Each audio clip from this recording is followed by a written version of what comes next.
Good evening and welcome to Left, Right and Centre. I'm Vishnu Shom on the program tonight.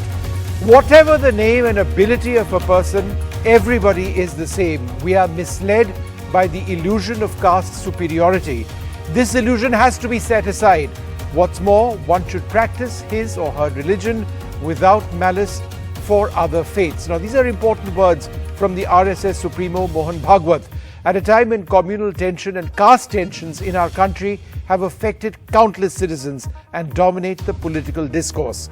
But will parties which have defined themselves around the politics of quota systems accept the remarks on caste? That's our first debate. Tonight, will the RSS chief's call heal India's caste and religious divide? Next on the show, the Indian-made Tejas fighter jet lands on the deck of the Made in India aircraft carrier INS Vikrant. What you see there, of course, is the MiG-29, which also landed. We'll be joined by the force behind the Naval Tejas fighter, Commodore Jaideep Maulankar, the original pilot to have landed the Tejas on the deck of India's other carrier, the Russian-built Vikramaditya. But that's a MiG-29 that also landed today. We'll tell you about both. And finally, the Prime Minister inaugurates India's largest helicopter manufacturing facility in Tumkur in Karnataka, but there are political statements ahead of the assembly elections. He hits out at the opposition at the Rafale controversy and says that they kept raising the name of the same Hindustan Aeronautics, which of course came up several times during the original Rafale controversy. But our first debate, the debate around caste, the remarks made by the RSS chief Mohan Bhagwat, where he says that, look, let's do away with the caste system as we know it. It's all imaginary, it's in one's mind. Now, do these remarks, because they are very significant, work for various political parties? And what is the significance of them? Can we just wish away caste in India? Joining us now, Ratan Sharda. We are also joined by S.R. Darapuri, the former IPS officer and Dalit rights activist. We've got K.C. Tyagi of the JDU, Irfan Habib, the historian, Supriya Shinate of the Congress Party, Sudhindra Kulkarni, and Sudesh Verma, the BJP leader. But before we go to them, let's just listen in on what Mohan Bhagwat had to say. कोणीही उच्च नीच नाही. शास्त्रांचा आधार घेऊन पंडित लोक जे सांगत असतात ते खोटं आहे. जाती जातीच्या श्रेष्ठत्वाच्या कल्पनेमध्ये उच्च नीचतेच्या भोवऱ्यात अडकून आपण भ्रमिष्ट झालो. हा भ्रम दूर करायचा आहे. आपलं ज्ञान आहे, आपली परंपरा आहे, ते हे सांगत नाही. हे सांगितलं पाहिजे समाजाला. All right, well, let's go straight across to Ratan Sharda. Sir, thanks very much for joining us this evening. It's interesting what Mohan Bhagwat has had to say now, because if you recall, in 2015, he'd made similar remarks about the need to review India's reservation policy, that this entire issue of caste is something that needs to be looked at afresh. He got into a lot of trouble at that stage. In fact, the RSS itself, the organizer, and the Panjanya had to issue a retraction of a sort, and they said that a committee, and they actually said that no, the existing policy of reservations, right, needs to exist. So I'm just trying to understand, why would Mohan Bhagwat make these remarks now? Well, Vishnu, first of all, RSS stance on casteism has been same since 1925. Dr. Hedgewar honors everybody opposed casteism. They said caste, as it has come as a community, it by itself is not bad. It is casteism which is bad, and that is dividing the Hindu society. To make society united, you must abhor any kind of casteism. That is the stance all through, including Guruji, who straight away refused to go by what Karpatriji asked him to do with the organization, and he was criticized by Karpatriji and his disciples. Coming to reservation, what Bhagwatji had said that time, he said that why the benefit of reservations have not gone down to the higher layers of the society, and they have been cornered by some people, that should be looked into. He did not say look into the reservation itself. He said look at why benefits are not going to the right people. No, but what he said yesterday, yes, just a moment. What he said yesterday, he quoted Sant Rohidas, in whose birth anniversary he spoke. He said Sant Ravidas says, when the whole world has been created with single divine consciousness, then how can there be differences between high and lower caste? So what is, I think, for the society to improve, This is a very good statement. No, I And completely his understand. entire- These are laudable Yeah. remarks. And absolutely, that's the India that we definitely seek. I'm just trying to understand, A, whether it's realistic, but B, and my question is this: in 2015, what the RSS had said, because the remarks he'd made then proved to be controversial, they had issued a statement where they said that the RSS firmly supports the existing reservation policy enshrined in the Constitution, and that the remarks were distorted by critics to create confusion. Now, the Yes, thing I is, responded to that already. Which I yeah, no, already but said. I'm just trying to That ask he you, said sir. why it is not going to the desired people. That's what he said, and that's right. No, but the Aren't a reservation few policy people, is at the heart. cornering all the benefits? Sure, the reservation policy, sir, is at the heart of politics around caste in this country. Now, the RSS has had to say that no, that is okay, right? And almost as a retraction in 2015. No. I'm just trying to understand, how can you, on the one hand, say that the caste, the caste quota system is okay, while on the other hand, saying that no, we need to get rid of caste. See, caste quota is an affirmative action desired by the Constitution. It was supposed to be there for 15 years. It is carrying on. It has become a political issue now.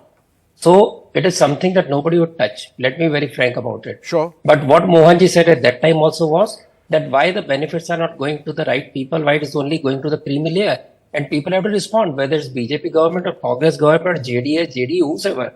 Why have reservations been cornered by some of the so-called backward castes and some of the scheduled castes where the same families keep on cornering it and the lower strata never gets it? Sure. That's a question we need to answer. So the reservation was not questioned because it was an affirmative action by the constitution makers and everybody agreed to it. Sudhindra Kulkarni, there's a lot of sense in what Mohan Bhagwat ji says. The India that we actually seek is egalitarian. Unfortunately, the politics of caste, right, and caste identity is entrenched in our national identity and certainly in the identity of various political parties when it serves them. Is it enough to today, once again, wish away caste as it exists? What the RSS chief, Dr. Mohan Bhagwat, said yesterday in Mumbai on the occasion of the birth anniversary of Sant Rohidas should be welcomed by all who believe in social reform, who believe in social equality and fraternity.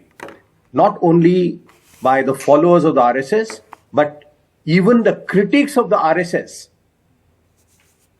should view Mohan Bhagwat's statement on its merits and welcome it. Yes. Because it's a very big statement coming from the RSS. Yes. When he says that God has not created the caste system, God has not created high and low, and these are interpretations by some pandits who have misinterpreted Shastras. He has given a very strong impetus to the movement for social reform, especially reform in the Hindu society. And it's not for the first time that Dr. Mohan Bhagwat has said this. 3 months ago, he said that Varn Vyavastha and Jati Vyavastha both should go. And these are not sanctioned. And these are not sanctioned by the true philosophy of Hinduism. And even if they were sanctioned at some point in time, we should have the courage to remove them from our traditions. Okay. This is a statement of great courage. Absolutely. But let me ask SR. I would like go ahead, sir. add one more thing. Yes. Not only the caste inequality, but also religious discrimination. Yes. No. Sudhindra ji, hold that thought. All we'll has talk to about go. the religious part in a bit because that's the other part. I'll come to that in a moment. SR Darapuri, is it okay at this juncture? I mean, it's an idealistic statement to say that, look, caste as we know it has to go. We are misled by caste superiority, which is an illusion. And this illusion has to be set aside. Is it an illusion? No, caste is a reality, and Mr. Bhagwat is not coming out with the true background. How caste has been created? He has just said that only some pandits they have given this interpretation. It is not true. As we know, the caste section starts from Sukta, where its origin is said to be from the Brahma. And then you come to Gita, where Shri Krishna says that I have created the caste dependent on guna and karma. So as such, this caste has got religious sanction. It has got the sanction of the Hindu religion. So just saying that it has been misinterpreted, no, it has not been misinterpreted. There is a religious sanction behind this caste. So unless that religious sanction is taken away, Yes. or just as Dr. Medgar had said, caste can't go. It is just wishing away, and it is quite meaningless. I will say. Okay, it's That's a meaningless, you principle- believe, because it doesn't reflect a particular reality. Supriya, would you like to come in over here? Because on the one hand, in an ideal India, we wouldn't want caste. We would actually want all citizens to be equal. And yet the politics of various political parties have at some stage or the other been associated with reaching out to people of different castes. How do you interpret the remarks on caste of Mohan Bhagwat? I mean, quite frankly, I think caste is the very bane of our Indian society. Caste has for the longest discriminated amongst people. How is one responsible for the caste that you're born in? But while if this statement meant a lot, I would have welcomed it. But Mohan Bhagwat ji makes a statement being the RSS chief. The Chitpavan Brahmins are the only ones who become RSS chiefs. What about that? Will he talk about Bhavar Meghvanshi, who's written an entire book about how he was discriminated against because he was a Dalit? People wouldn't eat food that he touched in the RSS. And quite frankly, RSS is the ideologue of the BJP. And right under the BJP government's nose, the atrocities against Dalits have gone up by 13% and against tribals by 40%. So what exactly are we talking about? And there are incidents like the Sagar incident in Madhya Pradesh where a little boy was taken hostage, a Dalit boy, because he entered a temple. Very recently in Meerut, a Dalit man went to offer milk to the deity. He was mercilessly beaten up. And these are BJP ruled states. So for the ideologue to say that caste is wrong, I welcome it as long as he's willing to walk the talk and practice what he preaches. Ratan Both Chadda, the would you like to RSS reply to that? And others do not. Ratanji? First of all, one gentleman, Mr. Darapuri, I think, is mixing up caste with Varna. There are 4 Varnas which Krishna says depends on your prakriti and your karma and your action. No, but Ratanji, So can you Valmiki- reply to what Valmiki Supriya becomes says? That the RSS needs to practice what it preaches. Also. Yes. Raju Bhaiya was not a Chitpan Brahmin. Sudarshan ji was not a Chitpan Brahmin. So this is all canard, because in RSS, we don't take any action or they don't take any promotion based on caste. We don't even know caste of any person. We don't discuss caste at all. Ambedkar ji saw it. Gandhi ji saw it. There is no mention of caste at all. We abhor caste and we don't even give any importance to caste in all of our organizational work. To say that somebody was, some atrocity was done, as he rightly pointed, Hindu society is responsible for every kind of atrocity on different people, on different nature. Whether it's Congress ruled state or BJP ruled, doesn't make a difference. Rajasthan has seen the worst atrocities. Other states have seen worse atrocities. Don't link it to. He has written a book. Just a moment. Bhavan I Meghvanshi have has also. written a book. He was an Meghvanshi RSS have written it. Pracharak. I have lived through RSS camps and all workshops for 60 years. I don't know what Meghvanshi writes. I know with my experience. I know with my experience it is not there. One person will make a statement that will not change the RSS, structure nor RSS view. He You has can make written a anybody book that number. says, "I could You not can be make a Hindu." one The book story will of not. Dalits One in book will RSS. not. What are you One talking book will about? not. One book will not negate the experience of millions of RSS people. How many Dalits Just because have one become person RSS wrote it. chiefs, You sir? cannot make it How on the basis many of Dalits have become RSS work. chiefs? How many There are OBCs have enough- become RSS there are- chiefs? Can you there give are me any enough- name? Name of one Since Dalit you- who's been an RSS chief, sir? Okay, then One come on. Dalit, How many Dalit one Dalit PMs are there in Congress? If you want to ST. get into what about? How many Dalits became president of Congress party? Tell me. Oh, I will Don't tell get you. into politics Oh, I of will it. tell you. We have to look at the Multiple. issues of Hindu Multiple, society sir. at a larger level. Do you want to You have- discuss it, or you want to get into what about? Communist heads for Brahmins. Communists didn't have a woman for 90 years in its Politburo. They had no Dalit for 90 years in the bureau. You had no Dalit. One Dalit chief who was dragged out and put in bathroom. And you had no Dalit prime ministers. No, Don't no, make one these second, statements. 1 second. Let We me have a just- serious problem with our caste system, casteism. Let us discuss that, and we should all unite in that case. You cannot pick up one example Absolutely, we and should. try to cover You entire willing to walk the organization. talk. I gave you example Ambedkar. I talked about Gandhiji who visited there. They couldn't see any casteism.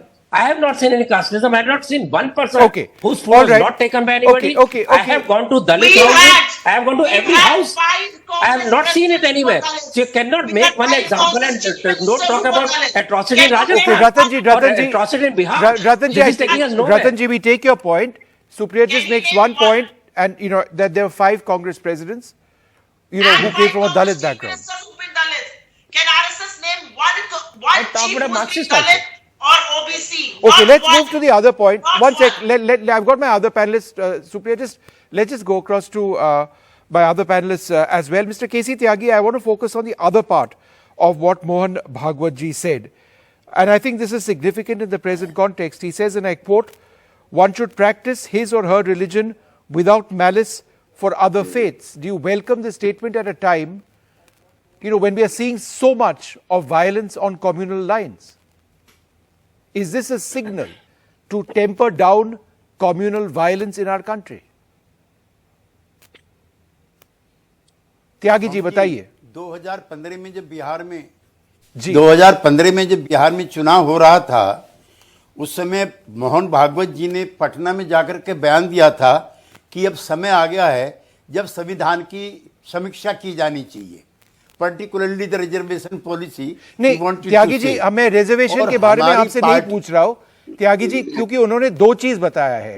Reservation के बारे में तो जरूर बताया उन्होंने, और मैं फिर से आपको उसी बारे में पूछूंगा, पर उन्होंने ये भी कहा है one should practise his or her religion without malice for other faiths. मतलब जो भी आपका धर्म है उसको आप पालन कर सकते हैं, फॉलो कर सकते हैं, और किसी को किसी दूसरे रिलीजन के खिलाफ कोई एनिमोसिटी नहीं रहना चाहिए।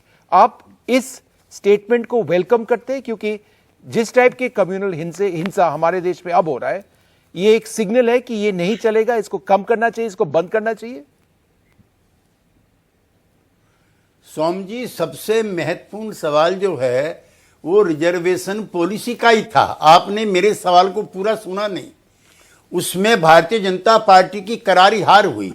उसके बाद हिंदू समाज में समरसता लाने के लिए जो इनकी टर्मिनोलॉजी है, हमारा टर्मिनोलॉजी है समानता लाने के लिए, हमारे संघ के मित्रों की है समरसता लाने के लिए, यानी कि इन्हीं के नेतृत्व में समूचा हिंदू समाज एकत्रित हो। सोम जी, आज हिंदू सोसाइटी में सबसे ज्यादा टर्मोइल है। जो वीकर सेक्शन के लोग हैं वो खड़ा हो गए हैं। 2024 में चुनाव है।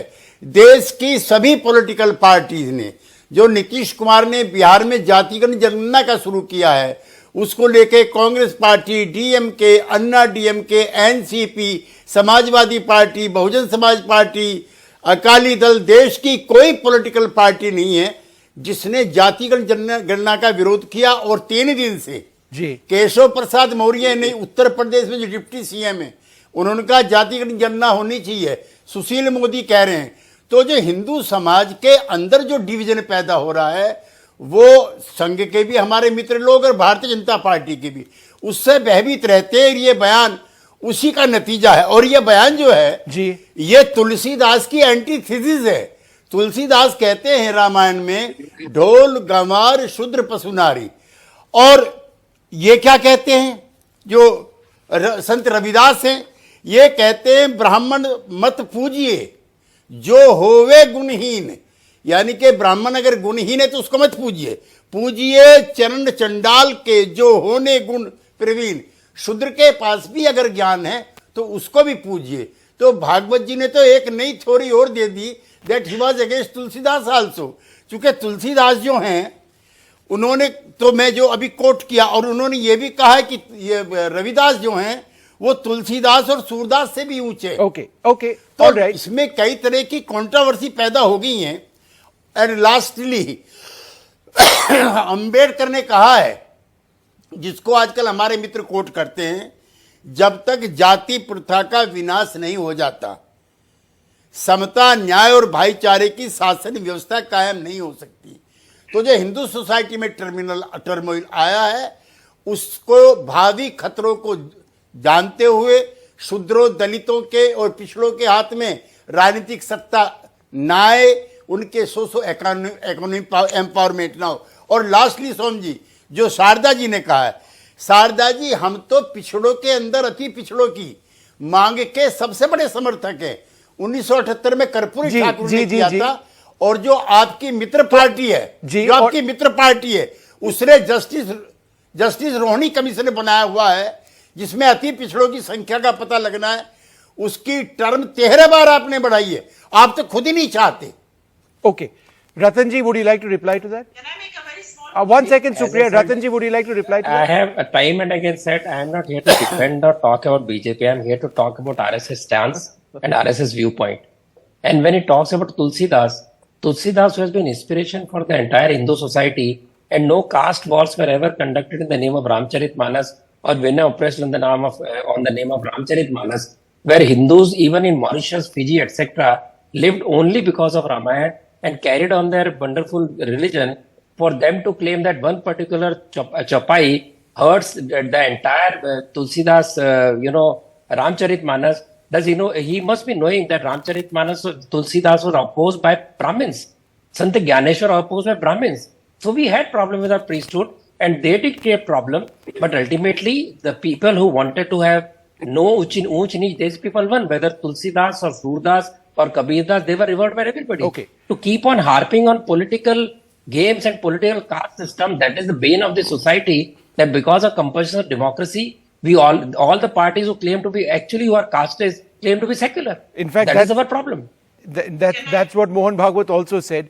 Irfan Habib, it's important that we should focus on the other part. One should practice his or her religion without malice for other faiths. He said this as well. Isn't this particularly significant in today's context? No, I don't think anybody can have any reservation about the statement. But the point is, such statements have come quite often. They keep coming. Whenever they are needed, they are voiced by the RSS chief. So it's not that we are hearing this for the first time. He said a few days ago that everybody is a Hindu. No, any Indian, anybody here who lives in India is a Hindu. So for me, these are very problematic words. For me, everybody who lives in India is a Bharatiya, is an Indian. He can be Hindu, Muslim, Christian, or an atheist later. No, but he seems to have changed that statement over here. And let me quote.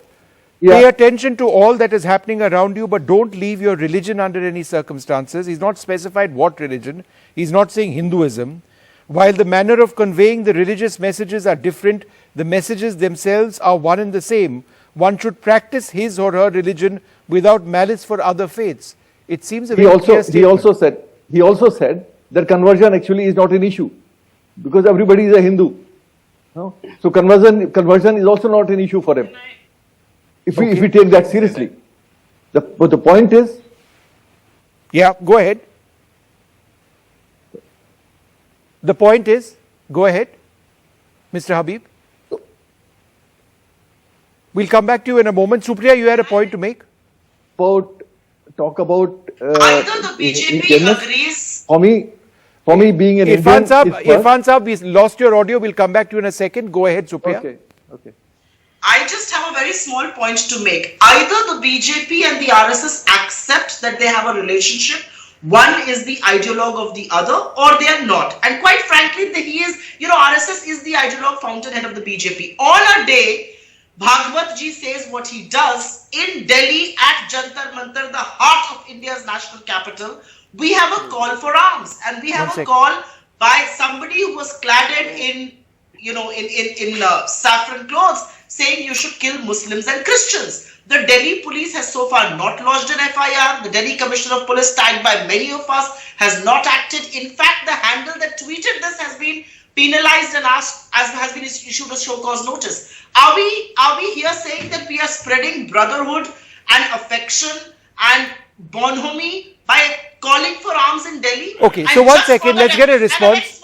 Let's get a response. I wanted to say, just for Mr. Sharda's knowledge, I'd like to say, Damodaran, Sanjeevaya, Bhola Paswan Shastri, Ram Sundar Das. You're talking about Congress presidents in the past, right? Jagannath Pahadia, Chandanji Channi. We made the first Lok Sabha Sabha women Dalit Speaker Meera Kumar. We had the first Dalit Chief Justice very proudly in a Congress Okay, regime. all right, you made that point. Let's move on between. Menon was the first Dalit president. Supriya, you made that point loud and clear. Okay, got that point. Got that point.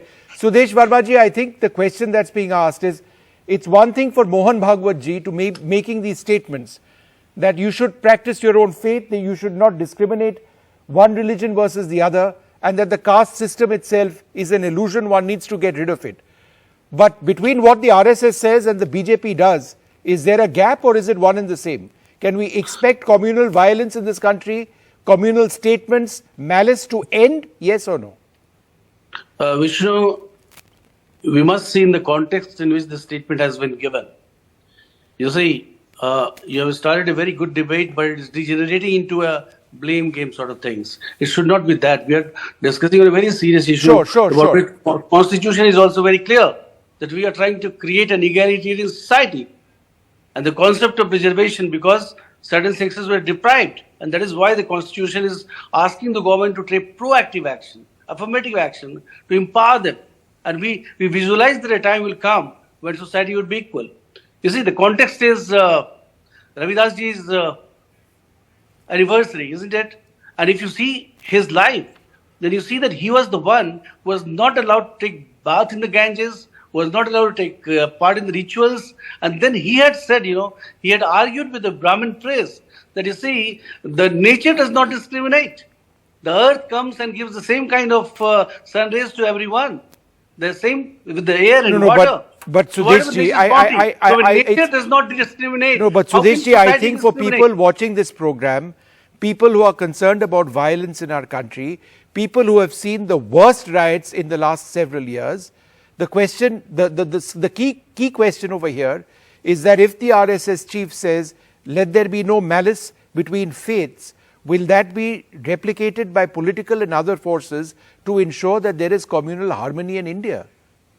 Yeah, of course, that is what something should come naturally, isn't it? Do you expect it to come naturally, sir? That should be the logical force. Do you expect it to come naturally, sir? Vishnu, anyone indulging in any acts of communal violence should be punished. There is law for that. And the state is supposed to implement law and order, isn't it? Irrespective of who is doing it.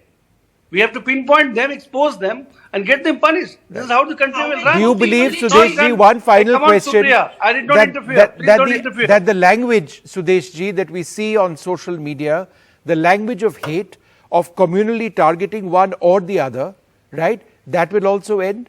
Because that is also malice. No, the issue is that, you see, Hindus and Muslims in this country, they have to live together. Yes, exactly. Both the communities have to understand the sensitivities. Nobody can be supremacist. Nobody can be exclusivist. When we say Hindu or the RSS Hindu, they are talking about Hindu as a cultural stock. They are not talking of rituals. You can have different rituals. That is what we say, Panth, the various ways of worshipping. But your stock is the same. We should try to understand the concept. Our stock is India, right? And being a Bharatiya. Yes, of course, you call it India. Well, then let us live peacefully. Anglicized name India, that doesn't change anything. All right, let us live peacefully.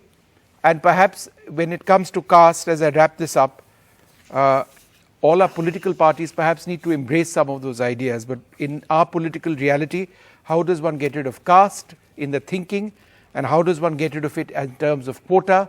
And on the ground, to suggest that caste is an illusion, some would suggest would be difficult to accept. Thank you all very much for joining us. We're going to move on now to something completely different, something which should make a lot of us very proud. We're talking about science and technology. We are talking about the pinnacle of Indian engineering, the Indian-made Tejas fighter jet, and we're going to roll video of that, has landed on the deck of the Made in India aircraft carrier INS Vikrant. Well, joining us now, Commodore Jaideep Maulanka, the original pilot to have landed the Tejas on the deck of India's other carrier, the first pilot to do that. That carrier is the Vikramaditya, but that was built in Russia. The significance of what you see over here is that this is an Indian aircraft carrier and this is a made in India fighter jet completely designed in our country. And to actually do this, land on the tiny deck of an aircraft carrier, very, very difficult indeed. Commodore Maulanka, thanks very much for being with us. Just in simple terms, first off, sir, why is it difficult to land an aircraft on a postage stamp in the middle of the ocean? Good evening, Vishnu. I could go on and on about that. Today's a really good day, and we can talk about aircraft carrier aviation as long as you want. A lot is normally focused on the fact about how difficult it is to land on a small ship. It is difficult because everything is moving, the ship is moving in not just in one direction, but in all directions. Today was a particularly calm sea, winter Arabian Sea is the ideal, it's almost a lake. But this is going to be made for something which is monsoon seas of the Arabian Sea can also be pretty violent. So the ship moving in 6 degrees of freedom, a small aircraft, trying to make sure that she's not, does not overstress any aspect of it. So it becomes like threading the needle, as in you have to land not just at a precise spot, but also in a precise attitude, at a precise speed, and in with precise attitudes, as in so that no one part of the aircraft gets overstressed. So you can imagine that it's a task of avoiding multiple cliff edges all around you. Some of them you can't see, as in speed you can't see. Some you can see very, very clearly in front of you. The back of the ship, I can assure you, looks like a cliff, and it behaves like a cliff if you go anywhere close to it. It's a cliff that goes up and down depending on the sea state, right? Exactly. So, Commodore, just again for the benefit of our viewers, when the Tejas touches down on the deck of a carrier, whether it's Vikramaditya or Vikrant, what is the speed at which she lands? So we try and keep the relative speed of the aircraft to the ship. Yes. That is what is kept as the controlling parameter. Typically, that is pegged in the region of about 130 knots. If you try and make it too slow, it means the aircraft. So 130 knots is how many kilometers per hour? Little less than double of that. So let's take it as 240 kilometers per hour. And from 240 kilometers per hour to 0 kilometers per hour, in how many meters and how many seconds once you land? In hopefully exactly 90 meters. Hopefully not 1 meter more than that or 1 meter less than that. The gear is designed to allow you to pull out exactly 90 meters and bring you to a halt at 90 meters. So it is an extremely violent thing. You know for sure that once you've been caught by once the hook has caught the wire, you're not going anywhere. You're going to stay on that ship as long as something. No, but Commodore, again, just for the benefit of our viewers, 240 kilometers to 0 kilometers per hour in 90 meters, which is covered in what, 2 seconds? It would be about 2.5 seconds. That's right. So in 2.5 seconds, you're going from 240 kilometers to 0 kilometers. Again, what does that feel like? It's extremely violent. It's extremely sporty. In fighter pilot language, we don't like to make it sound like it's too hard for us. But I can assure you that there are a lot of people who forgot to lock their harness and have a little blood on their teeth to show for it. So it throws you forward. You pretty much do not have much control of your limbs for those just 2 or 3 seconds. But the good part is, if you're feeling that deceleration, it means you've been caught. The ship is going to hold on to you. If you're not feeling that deceleration, then it's perfectly fine. You're fit to fly away cleanly from the ship. Commodore, you were part of the team that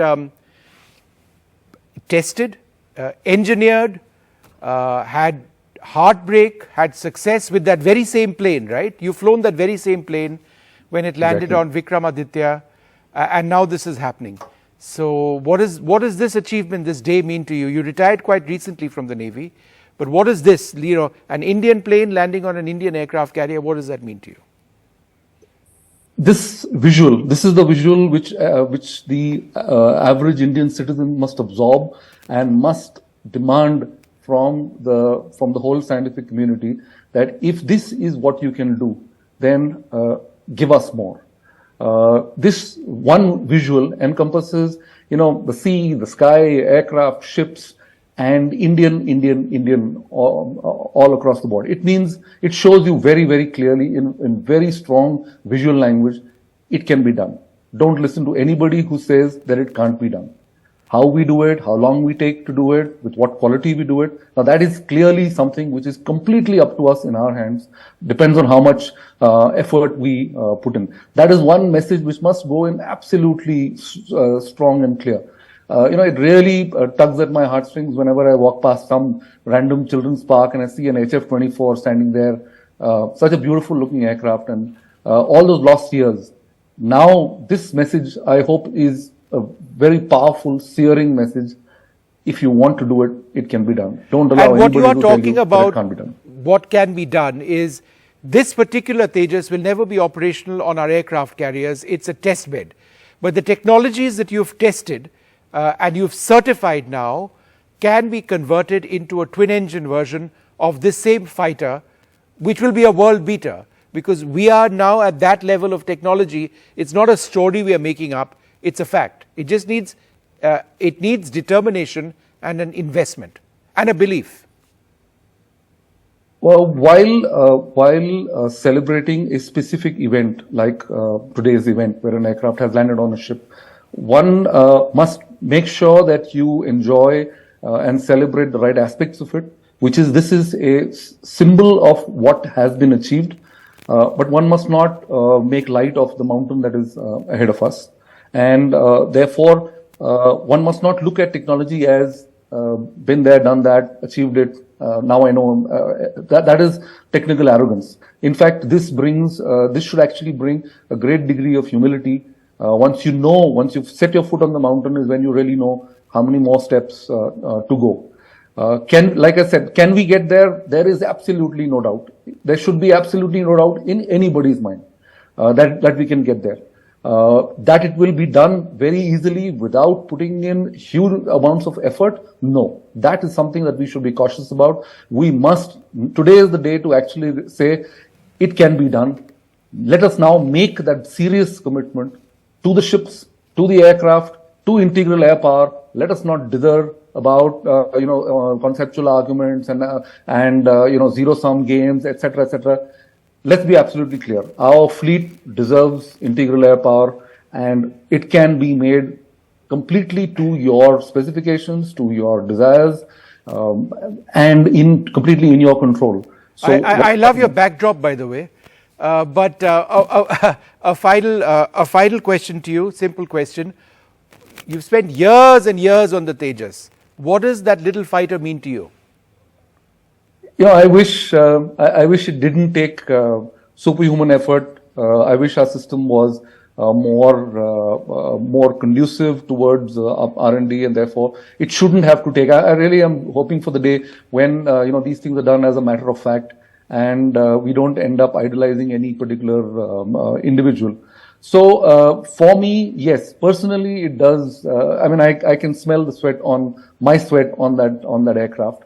But I just wish that I could have been just another test pilot and been told what job to do, done that job, and walked away. But yes, this particular aircraft, of course, to be fair, this particular one, the single-seater, is Dahiya's favorite because it was the one Dahiya who landed today, yeah. No, that's the one which he took through from its initial build stages to first flight. Right. Whereas I would say my personal favorite is still the two-seater. Right. Because you do have an attachment to. They're not pieces of metal; they're pieces of carbon fiber, but still they have some life in them. All right. Well, wonderful speaking to you, and let's hope that we do take this forward from a scientific and engineering perspective, but certainly from a policy standpoint as well, because India deserves a lot more. Our threats are very real. Thanks very much for being with us. We're going to take a short break at this stage. We're going to come back with more politics today in Karnataka. The Prime Minister raking up the Rafale issue once again. It is election season in Karnataka. Why did he do this? We'll bring you the very latest.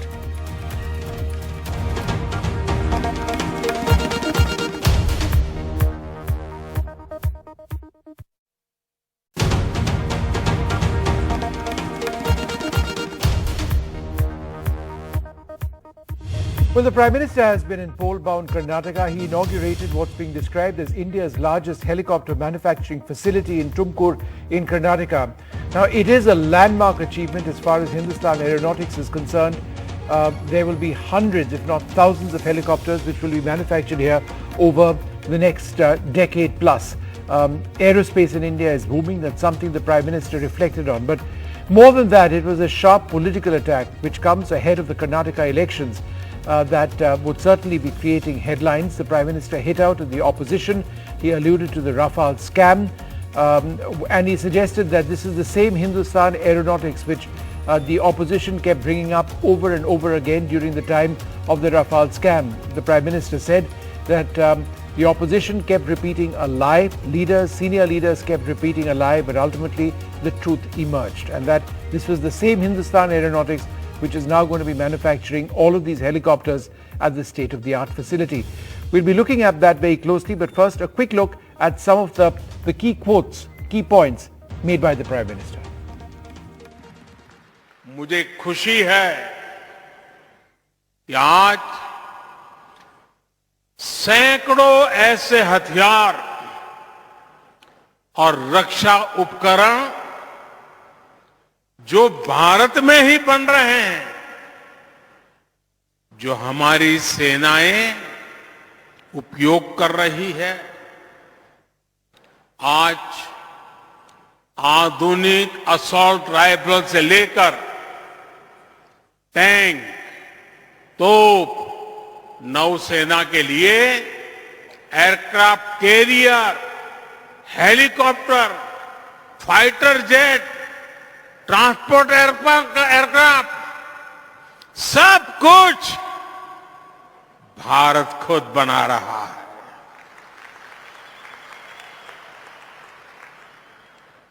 दो 2014 से पहले के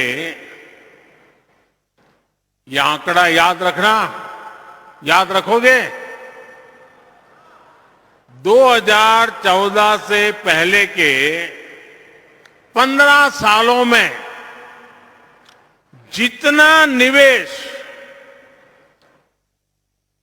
aerospace sector में हुआ, उसका 5 गुना बीते 8-9 वर्षों में हो चुका है। यही HAL है जिसे बहाना बनाकर हमारी सरकार पर तरह तरह के झूठे आरोप लगाए गए। यही HAL है जिसका नाम लेकर लोगों को भड़काने की साजिश रची गई, लोगों को उकसाया गया, पार्लियामेंट के घंटे से घंटे तबाह कर दिए। लेकिन मेरे प्यारे भाइयों बहनों, झूठ कितना ही बड़ा क्यों न हो, कितनी ही बार बोला जाता हो, कितने ही बड़े लोगों से बोला जाता हो, लेकिन एक न एक दिन वो सच के सामने हारता ही है। आज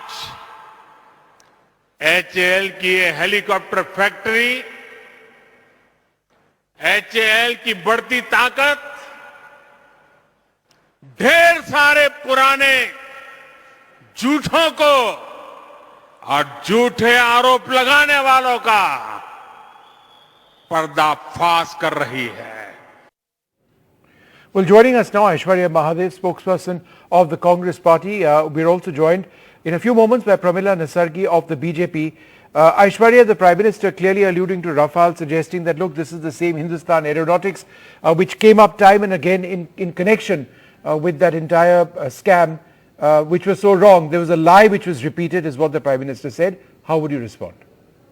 Good evening, Vishnu. I think, he spoke about what all had not happened in the previous regimes and what is happening now.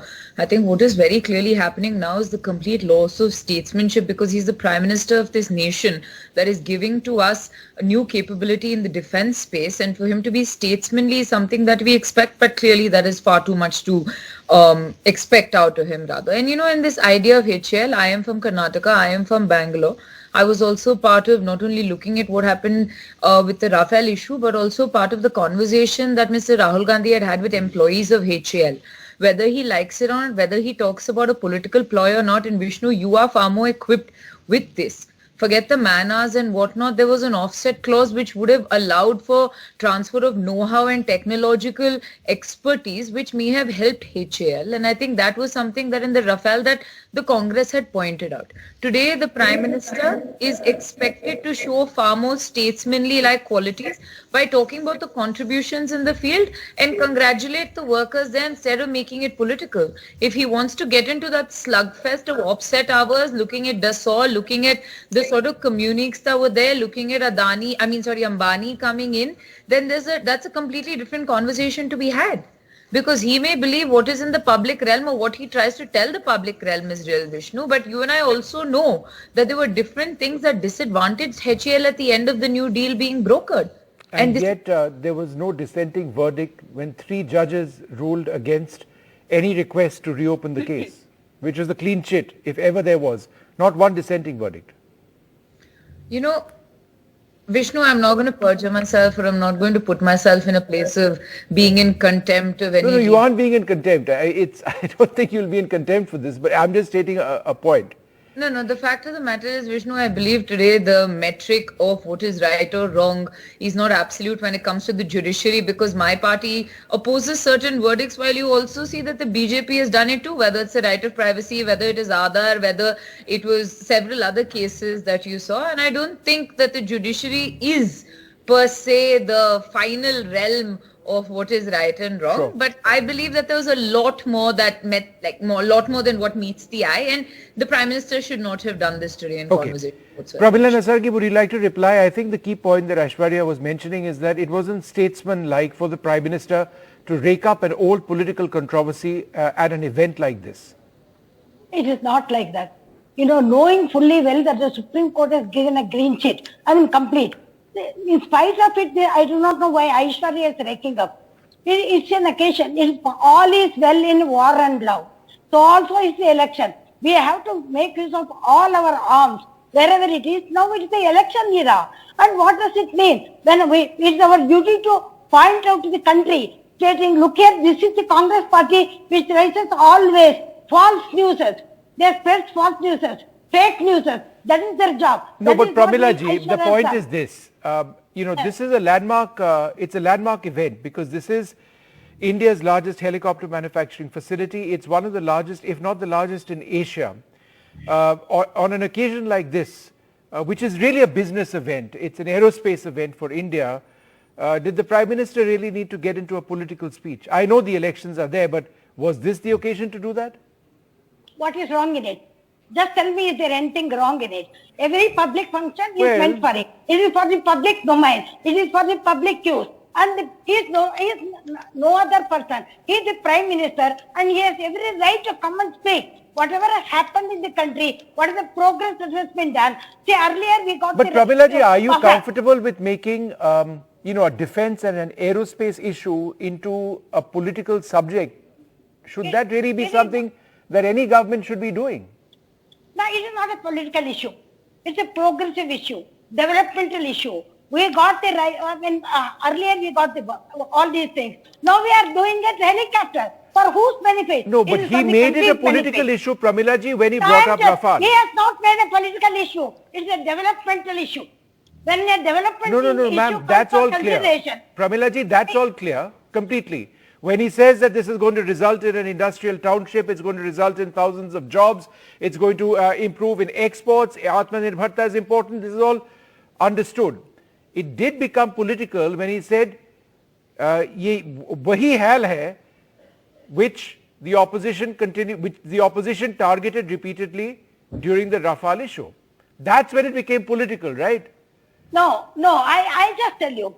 See, incidentally, when the helicopter is brought to our Karnataka state and we are developing it, it's giving us thousands of persons employment. No, nothing wrong in Modi stating. Look here, earlier occasion, the very opposition was telling, they may say about this also. Incidentally, it is not a straightforward talk about it. It is a talk which is for the consumption of the public. If somebody speaks ill about the helicopter, look here, earlier they did this and now after they may do it. Okay. Don't believe it.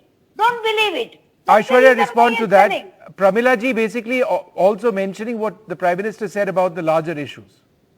You know, it's a race to a bottom and clearly they have no competition whatsoever. I think there is still a certain amount of dignity and decorum when a man is dedicating something to the nation. It is truly something where he's expected to be bipartisan. He's expected to dedicate it to the country, irrespective of political differences, whether we like it or not. He's the Prime Minister of Bharat. He's the Prime Minister of India. He's the Prime Minister for everybody. And he's dedicating this not to one political affiliation or one side of the spectrum, but everybody else. And secondly, if you really want to talk about the canards and the lies, whatnot, if you're standing there or sitting there in HAL, and I've personally conversed with a lot of employees from HAL, there was a large loss in terms of technical know-how that was lost in terms of the Rafale deal, whether it is Supreme Court judges. Look here, is this not politics, madam? Interrupt you, ma'am. I am just telling. I am the Prime Minister telling the workers, no loss has happened. And all these wrong things, wrong statements, fake news, statements of Congress has to be displayed. All right, one sec, Pramilaji, half a second. You know, we can't hear either of you. Let Aishwarya make a point. I'll come to you next. Pramilaji, Pramilaji, I'll come to you next. Aishwarya, finish your point. Pramilaji, I'll come to you next. Ma'am, I didn't interrupt you and I really hope that you don't do it. I think it's basic common courtesy that anybody should have. But Vishnu, the singular fact is, it should have been a statesmanly speech. It was not one. Secondly, if you want to talk about what happened to the employees of HAL, the lack of technical know-how, the loss thereof of it, it's a larger conversation that can be had. We just believe just because a state is going into elections that you should not lose focus of the fact that you represent an entire country and not one political spectrum. And that is what we expect of the Prime Minister. Okay, all right. Let's get. I get into facts. I don't know if she will, Vishnu. All right, Pramilaji, respond to that. Aishwarya says HAL was denied, and that she says is a fact. I say, what is wrong? Just I'm not able to understand what Aishwarya means. What has been done by Prime Minister, which is wrong? Which portion of it which is saying that it is a wrong statement, which is unstatemently like. What according to her statements lecture, what according to her unstatemently lecture. This is just to make it clear. Which portion of it you say it is unstatemently like. Tell me which is the part, which portion of it. I don't think that any portion of the speech made by the Honorable Prime Minister is unstatemently like. It is a statement not only to Karnataka but all over the country. No, but ma'am, Pramilaji, I'll tell you the part which Aishwarya said is unstatesmanlike. She is speaking specifically about the references to the Rafale deal and Hindustan Aeronautics. Her point being, why bring up something old? Be statesmanlike, talk about whatever else you're doing, but why take political pot shots? We don't depend upon what she is telling. She can't expect that Prime Minister must speak only this and that.